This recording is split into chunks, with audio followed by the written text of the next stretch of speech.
nga pala si Yay, dating OFW na taga Cebu. Ngayon ay naninirahan na sa probinsya ng Luzon. Lumipat lang ako ng bahay pero sa probinsya pa rin ako nakatira. Isang ina na may munting pangarap para sa aking pamilya. Tara, samahan niyo ako sa kwento ng aking buhay. Magandang araw mga ka-blessings! Ngayong araw na to, tumambay nga po muna kami ni Bulinggit dito sa may Dunkin. Paano ba naman po kasi maaga po kaming dumating dito sa school niya. Buti na nga lang po, malapit din po ito. Kaya kung napapaaga po kami, tumatambay na lang po muna kami dito. Syempre nakiki-wifi na rin ang batang makulit.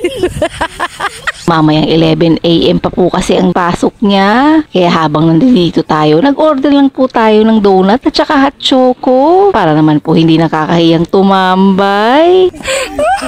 Siyempre, nakikitambay ka na nga lang tapos hindi ka bibili. Talaga namang wala ka naman talagang hiya, no? Medyo nagdadalawang isip nga tayo ipakain lahat po kay Bulinggit. Baka naman po kasi mag-hyper na naman po siya. Kaya ito, kinakausap po na si Bulinggit. Hot choco, ito. Choco, banana.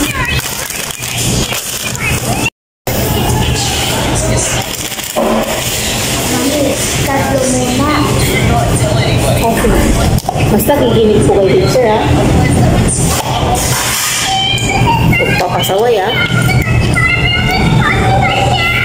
Oh, diba? Narinig nyo naman si Bulinggit. Kaya talagang pinaalalahanan na natin na huwag magpapasaway kay teacher. Paano ba naman kasi tong batang to? Pag nakakakain ng sweet, nag-hyper na po siya.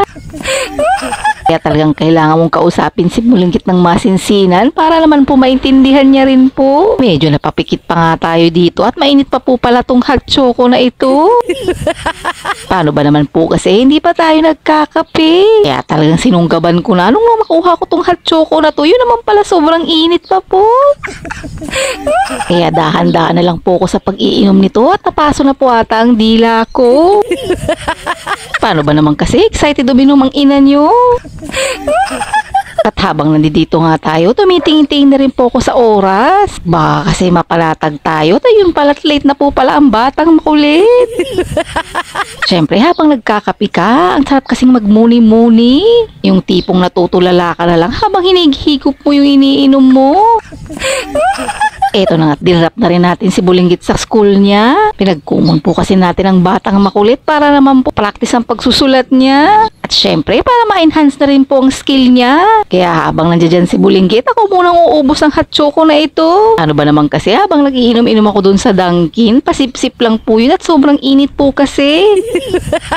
Kaya ito, may galaklak na ang ina nyo para naman maubos ko na tong hot choco na ito. After nga ni Bulinggit sa kumon, ito, nagyaya na po siya sa baba. Meron po kasing Korean store dito sa may baba. Kaya ito, namubudol na naman po ang batang makulit. Mega tingin-tingin pa siya kung ano pa talaga ang kukunin niya. Mukhang dadalawang isip pa ata sa kinuha niya. Kaya ito't pinagsabihan na natin na kunin niya yung gusto niya at para makaalis na rin po kami. Mahirap na po. Baka madami pa pong makuha ang batang makulit. Buti na nga po, umalis na rin po kami agad. At ito't dinala na nga natin si Bulinggit kay Amber. Kita nyo naman po, ngiting tagumpay na naman po ang batang makulit. At maisipan kung meron pa po pala akong bibilin sa Chinese store. Kaya ako na lang po ang bumaba dito at hindi ko na po sinama si Bulinggit. At baka may iba na naman pong makuha at madampot at mabubudol pa tayo ng malala. Kaya binibilisan ko na rin po ang pagkuha kung ano po ang bibilhin ko. Kailangan ko po kasi ng lagayan. Meron kasing project ang ina nyo kaya abangan nyo na lang po kung ano po yun. Kaya eto tinitignan na nga natin to kung maganda ba tong nakuha ko. Kaso medyo namamahal po ko kaya lumipat po ko dito sa ibang lagayan at para makapili mo naman po tayo ng mas mura-mura. Medyo naipit na nga po ang mga tabako dito. Kaka-check kung anong presyo ba naman po talaga ito. Paano ba naman po kasi yung nakabalot ibang presyo sa hindi nakabalot. Kaya naman talagang malilito ka na lang talaga kung ano ba talagang tunay na presyo ng item na to. Baka mabigla ka na lang pagbayad mo sa cashier na iba naman po pala ang presyo dito.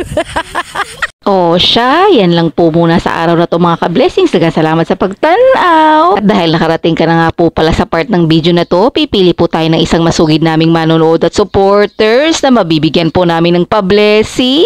Basta ayaw lang kalimot og like and share and follow sa among video. Salamat sa pagtanaw. Amping!